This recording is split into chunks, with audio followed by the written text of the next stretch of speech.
Ladies and gentlemen, welcome to the Garden Party, the world's most famous podcast. When I say New York City in the 1970s, what's the first thing that comes to mind? The 70s was a really tough era, but it's, you had graffiti everywhere, crime. It was just, you even think about Son of Sam. But the one thing that was the connection with the city was the Knicks. And I mean, I was all of 6 years old when the Knicks won the championship in 1970, watching them on a black and white TV with my parents. And I just fell in love. It was just amazing. Fell in love with one particular player, number 10. Can I guess? And it just I was in awe. I just, and I think it was because my parents also, they just gave me that love for basketball. Yeah. It was just, Where'd you grow up? there. I grew up in Brooklyn. Okay. Yeah, Flatbush. Yeah. Yeah. My parents came from Court Street, Sackett, DeGraw, that area. And they're just, they love New York and they loved all New York teams. And they just passed that on to me. And then I've passed it on to my kids. That's nice. Yeah. But I mean, the 70s was a tough time. But I think the Knicks, that 1970 and 73, those years were that's what uplifted the city, I think. Everybody came together. And the Mets had the Mets in 69. And then 73 during the series. Yeah. And the then Jets win the Super Bowl. Yeah, it was a good time. The only bad team was the Yankees and the Giants. But Yes. No question. What about you? I remember Drop Dead New York. Takac. Was it Ford Takac? It was Ford Takac. Drop Dead New York. I mean, that the big to me headline. was the middle of the decade. And I'd never seen anything like that then and since. The beginning of the decade was all about the Knicks, and the end of the decade was all about disco and Studio 54. I second that emotion. Yeah, you were all about all of it. You had the style of Studio 54 and the championships of the New York Knicks. But you were coming in, where were you living? Illinois, before you came to New York? Southern Illinois, right. Yeah, I'm originally from Atlanta, Georgia. Okay. So I went to college there. My first foray into New York was the NIT. I was the most valuable player at NIT. And that's when the NIT tournament was the real tournament. NCAA tournament. Did you guys win the NIT? You went to the Yeah, finals. we You won. won it. Yeah. So normally the Knicks drafted the MVP of the NIT. They finally got it right. yes, they did. So my recollection of the 70s was Vietnam. Yeah. And of course the Knicks. So we became synonymous with the city because they never saw the type of defense that we played, the cohesiveness on offense. Right. And just winning. The Knicks had been a doormat for the Sixers and for the Celtics for so long. Yeah. Finally, now we were competing with them. So Tuesdays and Saturdays, everything stopped in New York. Madison Square Garden was the focus. Yes.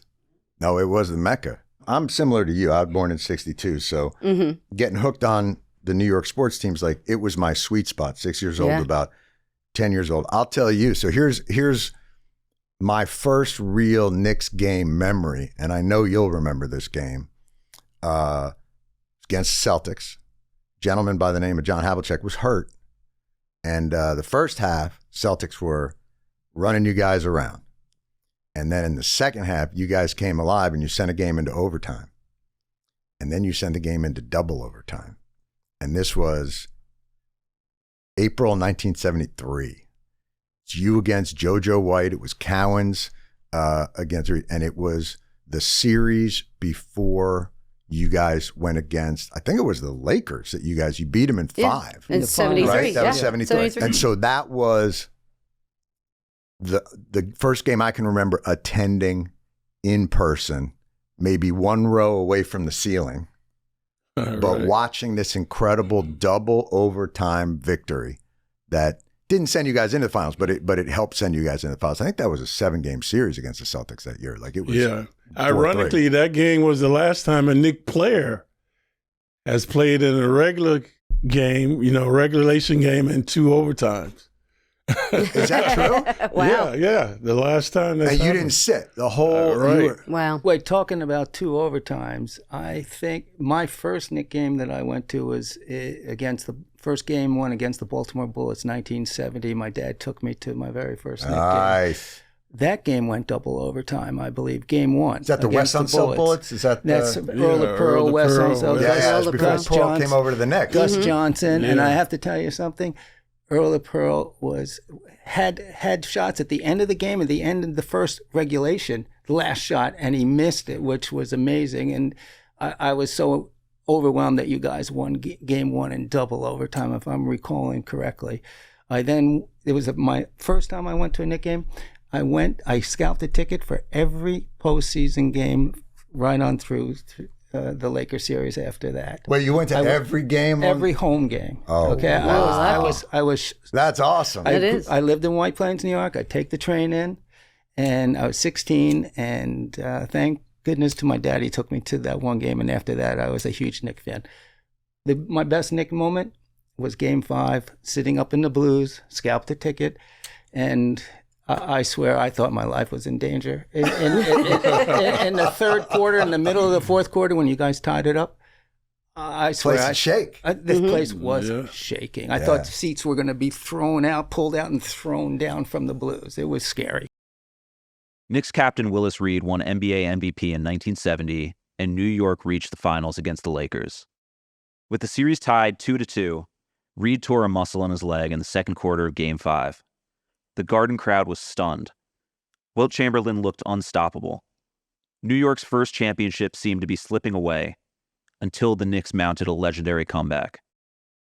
Willis got hurt, and I think the Knicks were down 17 or 19 points, I think, at halftime. No one even had contemplated how to feel should something like this happen, because it wasn't supposed to happen that way. As best as I could tell, the guys did what they had to do. Stallworth and Cassie and everybody kept, I think even Nate Bowman, everybody was just rotating around, spelling each other at certain spots. Right.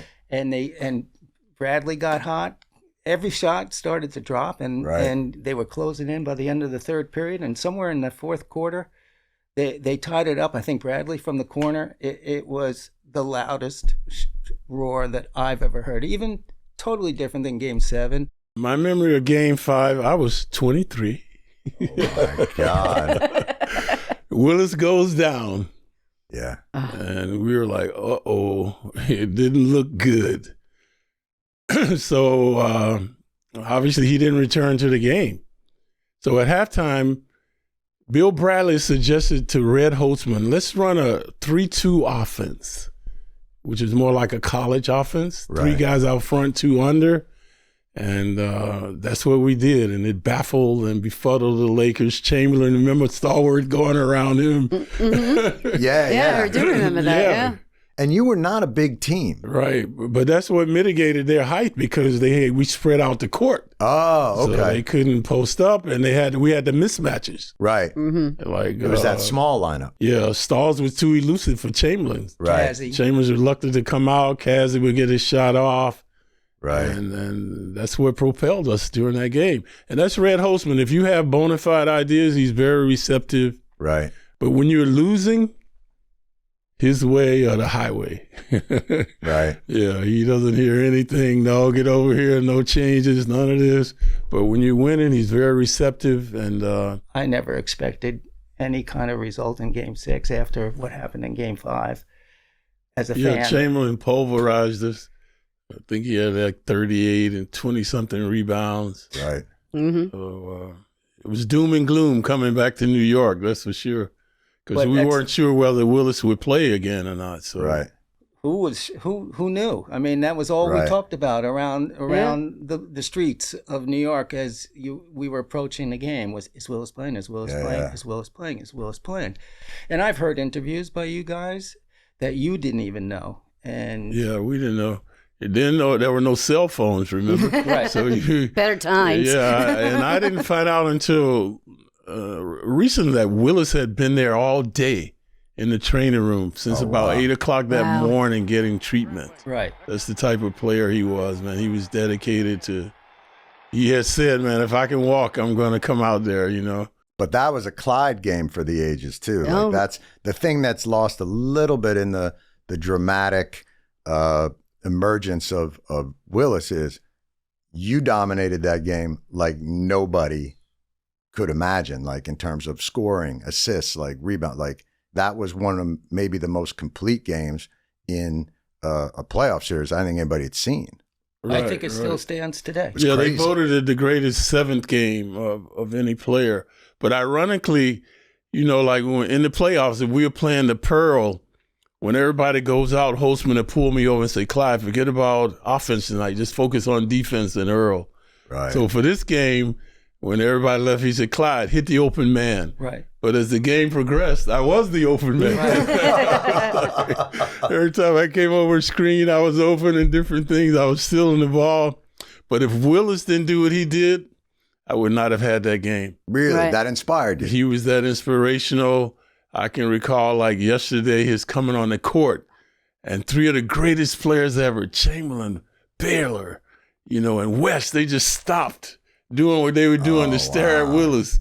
And at that moment, I go, we got these guys. They gave me so much confidence. And then, of course, the crowd became so vociferous. They never shut up. They got louder and louder, and that was the catalyst. The game was delayed a little bit. It felt like it was delayed in its starting time by 10 or 15 or 20 minutes. I'm not sure. And I just always thought we might have pulled a trick to do that to get Willis ready. To give him a little bit more time to heal. Shut the lights off. I don't know if that's true or not, or whether that was just part of my own drama. It might have been true, man. You know, the Knicks might have come up with an excuse to give him 10 or 15 more minutes of treatment. But it was amazing watching it on TV. And I remember sitting with my parents. When he came out, it was like, my father was like, oh my God, they're going to win now, you know, and we felt And then it. what did he do? I think he hit like 2 jumpers quick. Made Like, his first 2 shots. Yeah. He made It was the first just 2 amazing. shots for the team. Yeah. The first shot was right away. The second one came after a couple of sequences of exchanges, I think, between the teams. But he had the first 4 Knick points. Yeah, that was on the 7th Avenue side. Yeah. That's where we started down on that end of the court. Right. And I went, there's nothing wrong with this guy. He's making shots. Rub some dirt on it. You're fine. Get out there.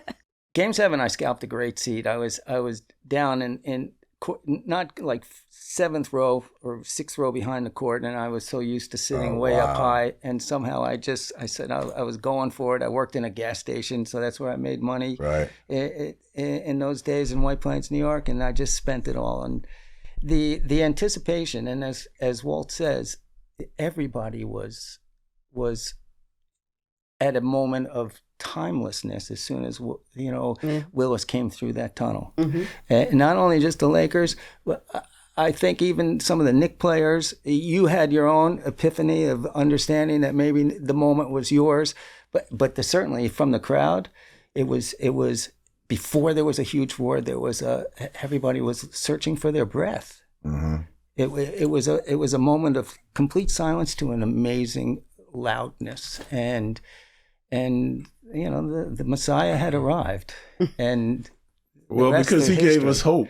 Yeah. Without Willis, we knew there was very little hope. I know. So when we saw him, captain is back. There's hope, man. We got a chance. You need that on a team, and he gave you that right. inspiration. He gave everybody that inspiration for that game. It was just amazing when he came out to play. It was an amazing moment in sports history. But then when you took over, we never sat down. Well, there was no reason to sit down. I mean, the amount of scoring that you did, your team did, was way beyond anything that we had hoped for. We hoped maybe Willis would play and we'd eke out a victory, but you guys clobbered them. I believe in destiny. If we played the Lakers 10 times after that, we would not have won. But for this one game, everything came together for us. It was a magical moment. It really was just a magical moment. Even watching it on TV, it was magical. It just like I could just remember it, and thinking about it now, it's like that was my sweet spot of when you get hooked on a team, 6 years old to 10 years old, and all that happens. And I think to some extent, because you have no perspective when you're a kid, you just assume that your favorite basketball team plays for the championship every year. That's just just how it goes, man. And the idea that we haven't been back since then almost lends a more supernatural feel to it. Like it really was. Like it's the miracle Mets and the miracle Knicks. And like there was something weird in the air during that time that we just haven't been able to get back to. And I'm always curious because the Knicks team of that time, and it's one of the things I like about the Knicks team now, like you were a team. Like that was a team. Some of those other, you had Lou Alcindor up when he was still Lou Alcindor up in Milwaukee. You had Chamberlain. Like there were guys that were other than you. Prima donnas. They were prima donnas. Right. But like you guys, everybody had their role. You had DeBusschere and Bradley and then like they'd bring in, what was it, John Giannelli and Phil Jackson. And they look like those guys that are out in front of like those blow up men outside a Toyota Sail-a-thon with the giant arms that just flap. Like everybody played their role, but it never felt like if you guys didn't play together, you couldn't keep up with a Wilt. Well, the catalyst was the Red Holzman. Oh, okay. He demanded that you play defense, you play as a team, otherwise you don't get in the game. Well, don't you feel that the Knicks are a little bit like that today? I feel is like Holzman. Tibbs is like Strict, it's defense, and it's been I've read a lot and I've watched a lot of sports. The reason why he's so defensive orientated, like a big star, will like, oh, I don't want to do that. I want to do more offense. And I just find like that you were saying before that this team does remind me of like the 70s team. For some reason it does. Like their cohesiveness, how they play together, no one's selfish. They're all playing together. Like, and they like each other. Right, they like each other. Yeah. Like our team, in those days we had roommates. We were the last team to not really have roommates. They came to us one day and say, well, if you guys don't want roommates, you do this and that. We were very reluctant because we like going with our roommates. Right. On the road, that's your lifeline, man. We go out to dinner. Who was your roommate? I had Phil Jackson because we came in as rookies at the same time. Right. So Barnett, so I roomed with different guys, but we liked that. The camaraderie was always there. And of course, Willis Reed was the guy, kept us together. Even now, John, 50 years later, we do Zoom calls. Oh, wow. Since the captain passed, we haven't had a Zoom call because he was that guy, and Bradley is the guy who gets us together. Right. Yeah, on holidays, we always do the calls, see how guys are doing. Congratulations, They never sent me a gift, but we get together. You were the guy that could have gone for 35-40 every night. Like, you were maybe one of the only guys. Yeah, Willis too. But we wouldn't have been champions. Right. We would not have been wearing these babies. But the only two. When you talked about prima donna, I don't know that those other players could have given themselves up for the team concept in the same way that you and Willis did. Right. They would look at Chamberlain when they got the 3 stars. They couldn't beat anybody. Personifying exactly that, John, when they got Earl the Pearl, the press was all over that concept that, he's a big star, he's a big scorer, he won't fit in the same backcourt with Walt Frazier.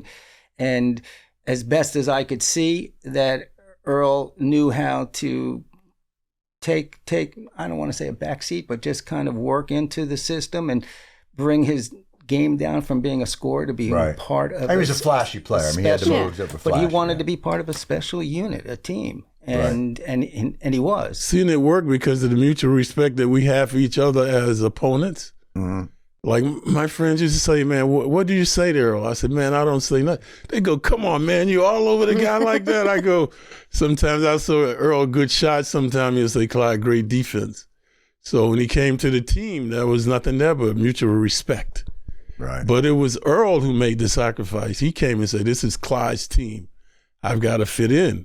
But the other thing was, too, he had all the individual accolades, but he didn't have a ring. Right. So that's why he was willing to make that sacrifice to try I was so to happy win the championship. When the team went out and got him because he was dismantling you guys. You won in 1970. Come on, man. I used to defend that guy. Come on, man. It was the helicopter spin. That was the thing.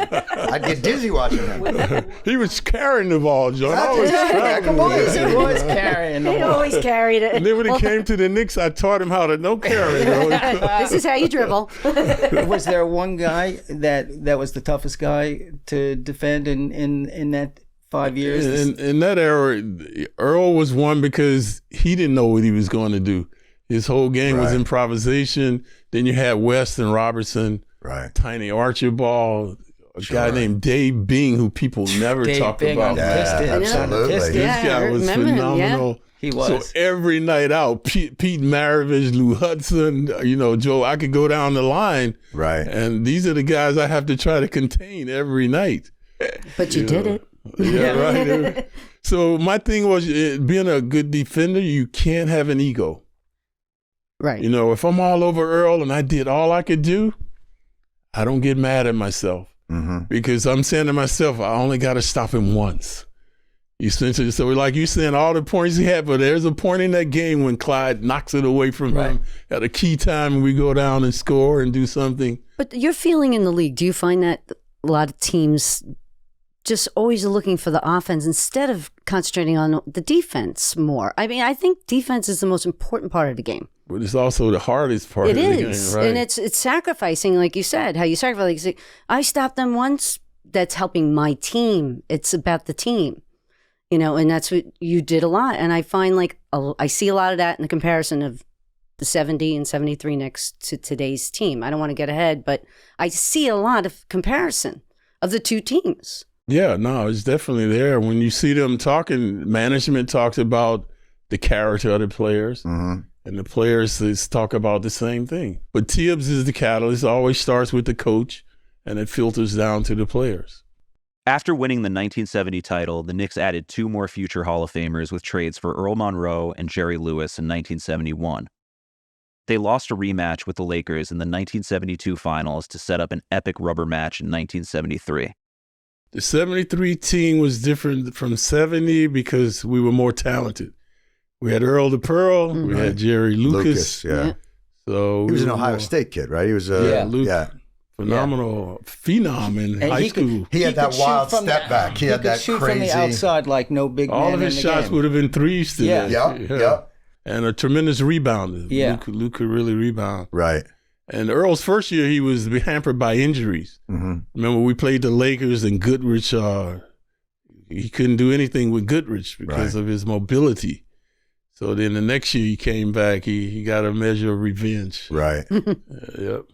But you guys were in the mix for those championships every year.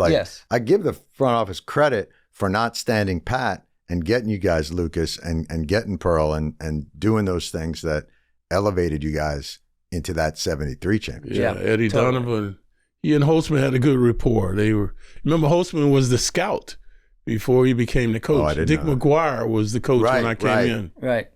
So Red was the scout. So he knew all the guys. He scouted all the guys. So. What do you think clicked for you when you said it wasn't going that well for me and I wasn't feeling it?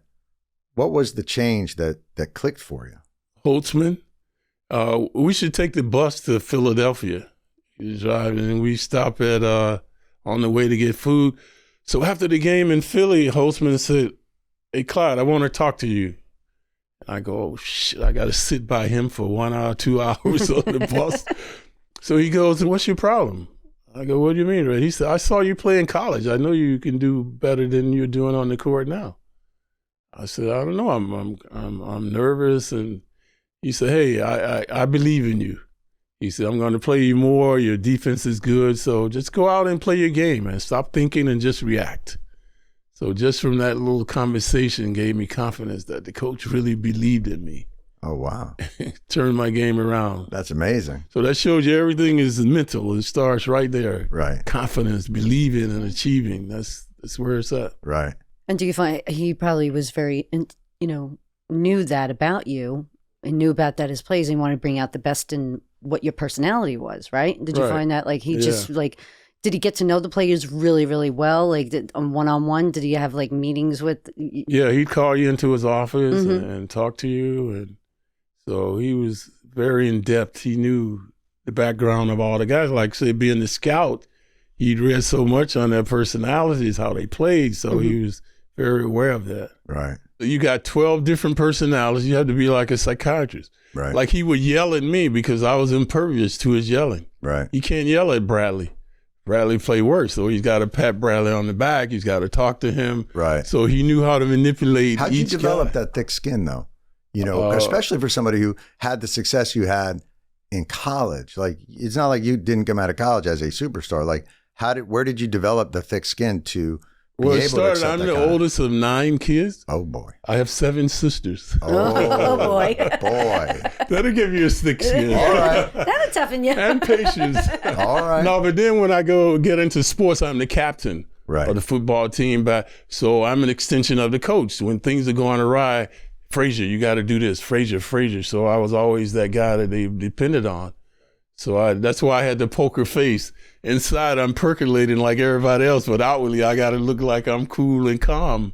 You know, and like growing up, I was a role model before I knew what the word meant. Right. When my parents weren't around, I was in charge. I had to do this. I had to do that. So. And it's so interesting, too, because your outward style, I mean, you were, at that time, style icon in New York. You know, this is the time of Broadway Joe and Clyde Frazier and Studio 54. And everybody's going. But you were a lunch bucket player. Right. You know, with it might have been a mink-lined lunchbox when you went out to Studio 54. But it's just an interesting dichotomy that your public persona was so open, but you really were like a very down-by-the-book player. And ditto Earl the Pearl. Earl is the flamboyant guy on the court, but Right. off the court, he likes privacy. He's a totally different person. Oh, that's So interesting. we were like complete opposites. Right. So when you were saying before about like captain, so when I watched you growing up, I played basketball when I was younger, ran track, played softball. Wore number 10. I always had to wear the number 10. Any Yeah. team I was on, Yeah. and I was a point guard. When I played high school basketball, it had to be the number 10. And you had to be the leader of the team. And I always felt like even softball, when I play softball, I had to be 10, had to be the leader of the team. So I know, yeah, you inspired me to do that. All right. Well, we were very cognizant of that, you know, being positive role models for you guys. And, you know, you look at the guys, Phil Jackson, maybe the greatest coach ever, and Willis and Dave and Bill running for president. Right. You know, it was just a magnificent group of guys. It And was. I never met their parents, but I'm sure their parents were like my parents. Mm. You know, it's nice to be important, Walt, but it's more important to be nice. And my father and grandfather, who grew up under the depression and segregation, always telling me, never look down on a man unless you're helping him to get up. So I'm sure Willis heard that, Bradley heard that, because growing up, his father was the president of the bank. Right. So the other kids, the families looked down on him because they saw him as a rich guy. Right. You You're know, soft. Right. Then he goes off to Princeton, the same thing. Then he comes to the Knicks, Right. where he's really trying to fit in, you know, and we were talking about the way he dressed and everything. So I really got a good understanding as to why he was like that. And also this was, you know, as we all remember, like it was a very tumultuous time, not just in the city, but also in the country in general. You had Muhammad Ali not going to the draft. You had all of these confluence of events, the Vietnam War, the Civil Rights Act. This is all coming together at that same time. And the Knicks felt like a team that was very cognizant, not just of basketball teamwork, but of the tumultuous events around the country as well. Is that something that you guys spoke about often? Were those concerns that Bradley and Reed, we get together in a room because we were feeling it in the NBA. They had a quota system. Some places. So we definitely talked about it. Guys that are head of the Players Association, how can we make it better? It was guys like Cousy and Heinsohn and Hondo and Bill Bradley, Dave DeBusschere, Wes, that stood behind the black players when they weren't getting the same treatment.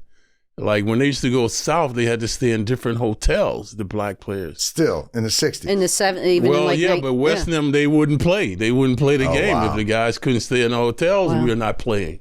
So they put pressure on the teams for equal rights. Did you see as your career went on, was the progress palpable for you? Did you feel that you guys were making that difference? So that when you left, you felt it was a different league than when you started? Well, you know, for me coming up on segregation, coming to New York, I had my emancipation. Oh, wow. You know what I mean? What did I feel? I could go anywhere I want. I could do anything I wanted. So you came up and Atlanta was segregated I at that couldn't time. go to the It was Jim Crow. ACC, the SEC. Yeah, that's why I had to go to Southern Illinois, go north to go to a school. There were no black quarterbacks. I was a good quarterback in high school, but there were no black quarterbacks in those days. So it was guys like Bill Bradley and Willis, the older guys on the team that kept me focused on that. Yeah, I'm Clyde. I can do anything I want, but what about the other guy that's not Clyde? You know, I've got to look out for that guy, you know. And then when we go, like we say, go down to the southern cities, you can feel the tension, the difference. Right. Yeah, the acceptance, how they treat you.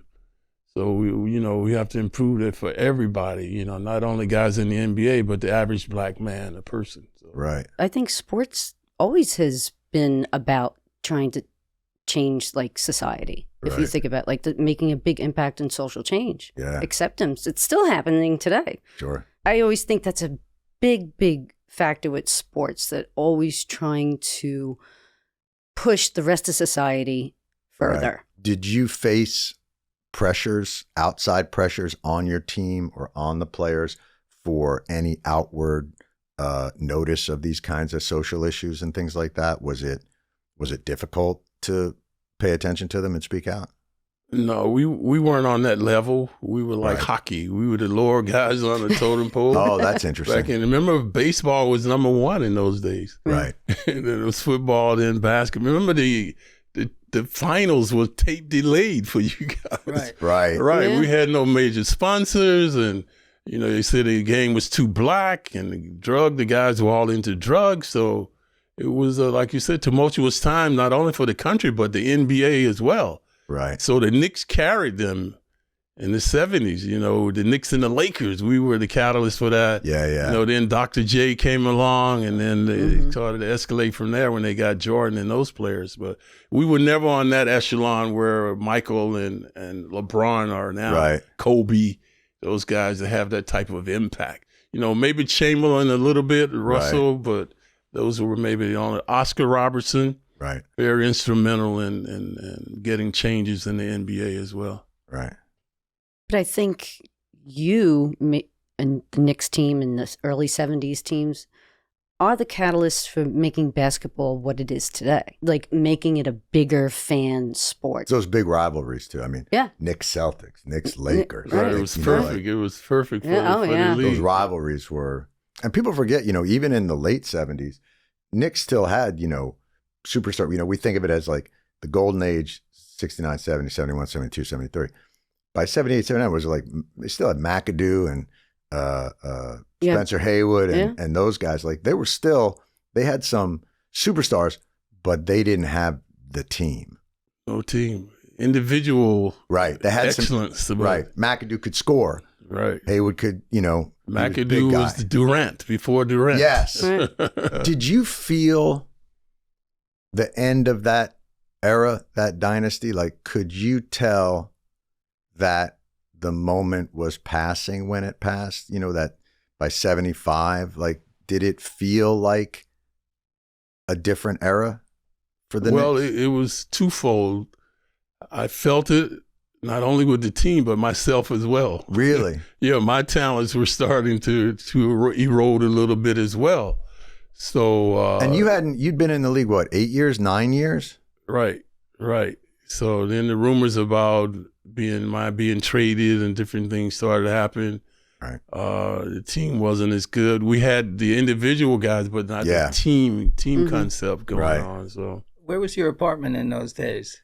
I used to live at the New Yorker Hotel when I first came to the team. You know, the Knicks would put us up there for free. We only had to pay incidentals. Nice. Wow. So being 21, I love hotel rooms. I didn't have to make my bed. I could walk across the street to the garden. Right. Wow. And then I lived at 54th Street right there by the post office. PJ Clark's used to be my office. Yeah. Still there. Right. PJ Clark's. And then I 57 and 2nd. I used to live up there. Right. And 82nd and 3rd after that. But I always liked the east side, like being on the east side. Right. When I first came to the Knicks, everybody, we used to wear suit and tie to every game, trying to outdress each other. Right. Because our idols were the Temptation, the Four Tops. Oh, yeah. When they performed. Right. So as a rookie, I wasn't playing well. And I was living at the hotel in New York. I used to go shopping and come back to the hotel room and dress up and look in the mirror and say, I'm not playing good, but I still look good. So then once I started to play better, then the media started focusing on Clyde, this guy.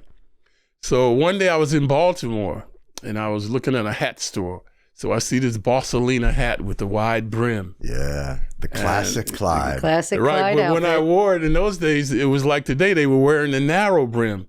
So the first time I wore the hat, everybody laughed at me. Guys on my team, the other team, I go, man, I'm keeping this hat. So as fate would have it, 2 weeks later, the movie Bonnie and Clyde comes out. Oh. And I walk in the locker room, they go, hey, look at Clyde, so that's how, and then my stealing the ball on the court as well, wow. with the gambler, the bank And that's robber. how it all came to be. And then the Pumas, I was the first guy to endorse a sneaker in 1973. I did the Puma Clydes. Mhm. Right. Yeah, they were suede with blue stripe, red with white stripe. Yeah.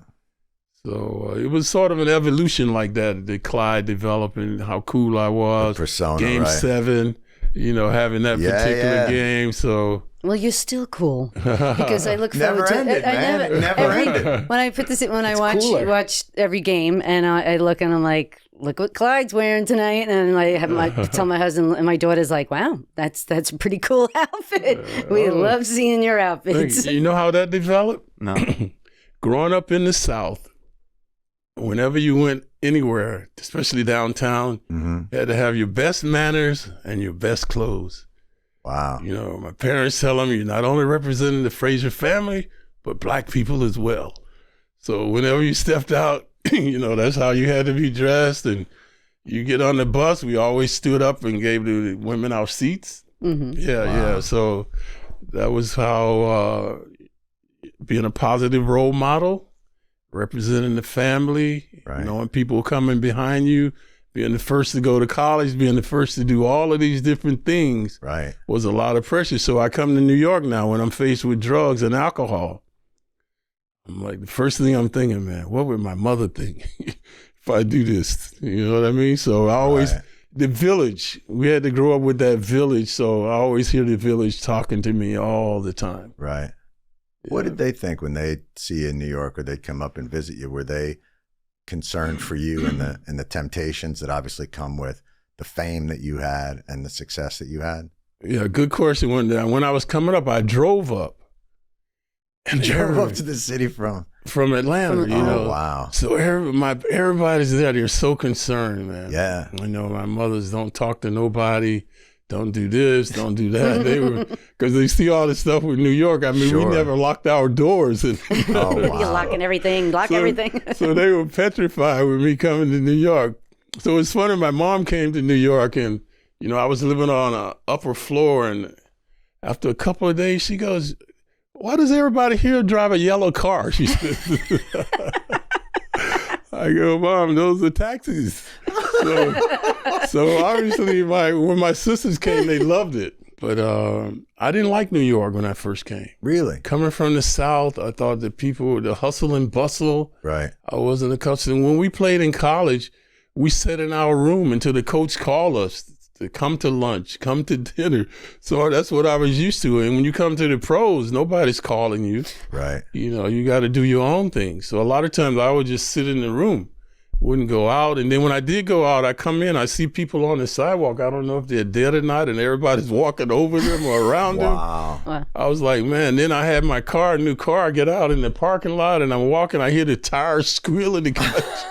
I'm like, man, these people are crazy. This city, it took me a couple of years to get into the pace Right. of New York City. Do you remember when you sort of fell in love with it? Was there a moment that you can think of? Well, where you I thought- started meeting guys who would take me out. We used to go to Harlem. Right. Will Chamberlain had a place up there. And, then I started to meet people and Right. becoming a little more relaxed, see how Was the there city good operates. camaraderie with you and the other players of that era in the league? Like, were you guys in contact? Would you guys hang out when you could off season, Wilt or Oscar, any of those guys? Is that how it worked, or you really stuck with your team? No, because of segregation, we were really close with the other team.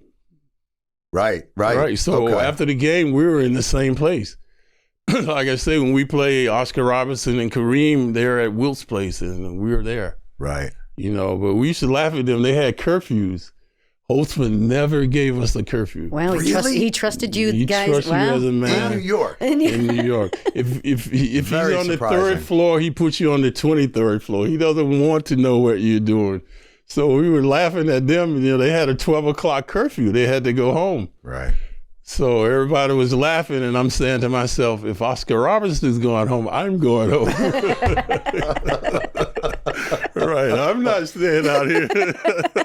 I want to ask you, in that very prescient moment of 69, 70, did you meet any of the Met players who had just won the World Series, or have friendships, or Joe Namath and the Jets? We were very close. Cleon was my guy, Tommy Agee, Sham, Shamsky. So, Namath was so friendly, man. He's nothing like his image on the field and all that, but very friendly guy. Would they come to the Garden and watch you guys at times? Yeah. Well, after they won, they put the pressure on us. Clyde, you guys got to win it, man. You guys got to win it, man. We already did it. So that was the pressure that we were facing. Right. Remember, only Namath and Bradley were making money. Namath signed a huge contract. Bill Bradley signed a huge contract. Well, didn't Namath got his because the AFL at that time put pressure on the NFL. The AFL, I think, drafted Namath. So if the NFL wanted those players, they'd have to pay him a little more. Right. But this is before the ABA came around, and that really started to Bradley, raise up. They wanted Bradley. Remember, he's a Rhodes Scholar and all that. He came the same year I did, but he was in the Rhodes Scholar. So he came midseason. Oh, wow. To the Garden when Bradley showed up. It was like in January. Was it tough for you guys to accept him as he came in? No, we were looking forward to it too. I mean, the hoopla, the pageantry, Bradley's first game. It wasn't jealousy. It wasn't like...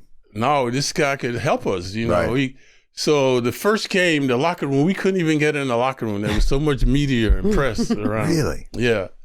So Bradley came out in warm up. He touched the ball, they cheered. He made a layup, they cheered. He laced his shoe, they cheered. So he was having a pretty good game, and then near the end, he made a few blunders. Boo! So everybody in the locker room said, "Welcome to New York, Bradley." That's all it takes. One mistake, you're out. Right. It was a Jeremy Lin moment when Bradley came to the team. It was like that. Wow. They were sold. They had really never sold out that much. His first game.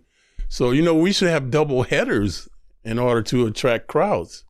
Really? Yeah. We always played like Boston and Detroit might play before the Knicks.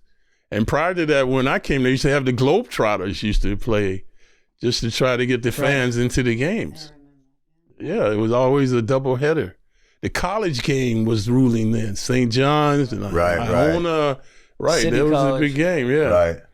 So when they had That's when they had the holiday festival, it would be sold out. Anything college was always sold out. So they were much bigger than the pro game. Were there certain games that would, like if Wilt was coming to town, would people, the guys that were almost bigger than the game when they came in, did that spark the interest, or it just wasn't really? Yeah. I remember my first afternoon game, 12 o'clock. We were playing the Sixers with Wilt, and I'm like, man, who's going to come to this game, man? 12 o'clock in the afternoon, sold out. Right. The Celtics were always sold out.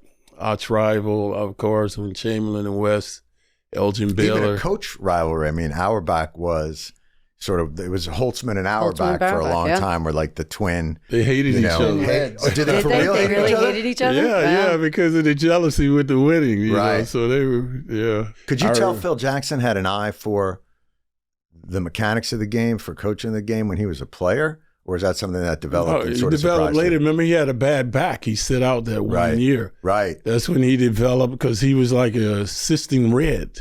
Right. So he kind of learned some nuances of the game. Right. Because we were defensive specialists. That's the only time we used to get in the game with Phil and I when the other team was running amok. We come with a press in the trap. Right. And, Phil had those long arms creating havoc. Yeah. And mine stealing the ball. So early on as rookies. So we used to go out to every city. We go to L.A., we go out, come back just before the bus goes to the game. We go sightseeing in every city, man. It was fun, Yeah. Then one night, I'm in Detroit, and I'm watching the news, and I see Walt Bellamy and Howard Kohlmeier have been traded to the Pistons. Yeah. And I go, holy I'm a starter, because I have been coming off the bench, and Right. I was like, oh, man, I couldn't believe it. My knees started shaking. I'm serious. I'm lying in bed, my knees just instinctively started shaking because now I'm the starter. Did you feel ready? Well, no, that's why my knees were shaking. Like, oh, man, I got to start now. You're kind of one of the few guys that's like, the Knick community, the Knick family, like it's always great. Like you'll see Spree will be down on the floor, or you'll see, Patrick will come back, or, all these Knick players. But the one constant in all of Knickdom since 1967 has been Walt Clyde Frazier. Like you are the OG that has been with it the whole time. And do you feel the Knick basketball way? Do you feel like that has returned to the Garden for the first time in a couple of decades? Well, John, whether it's sports or business, it starts at the top. Right. And it filters down to the players.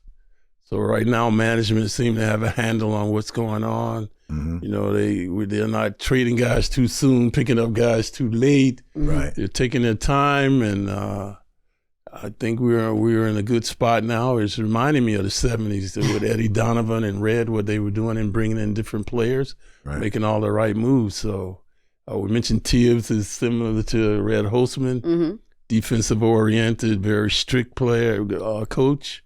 Right.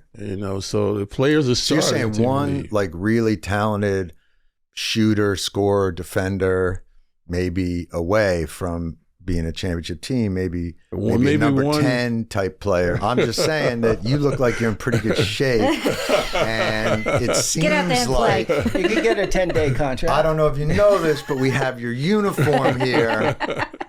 We'll just throw you in there. I'm feeling that maybe, I don't think we're that one play away. I don't think we should take a big superstar. I don't know.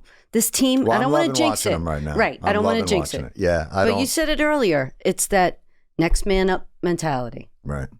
And they shoot. If they shoot really well and they play defense, I don't know. They're going to really bother a lot of these top teams this year. Especially at home. Because of you guys, the fans now are back, man. Yeah. My final comment to you is just thanking you for being the voice of the Knicks for these many, many, many years while we're in between championships. So truly, thank you. You keep it real for us. Thank You're you our guys. touchstone to those amazing days and to the hope for the days of the future. Totally. Yes. Well, it's a blessing, and that's why if you come to the Garden, there's one guy you can talk to.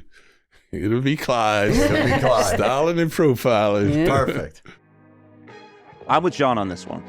Get Clyde back on the court, and the Knicks might just grab a couple more titles in the next decade. That's all for the 1970s, but there's more Garden Party on the way. Next time, we're talking Bernard King, Patrick Ewing, and New York basketball in the 1980s. I'm New York Nico, and this is the Garden Party.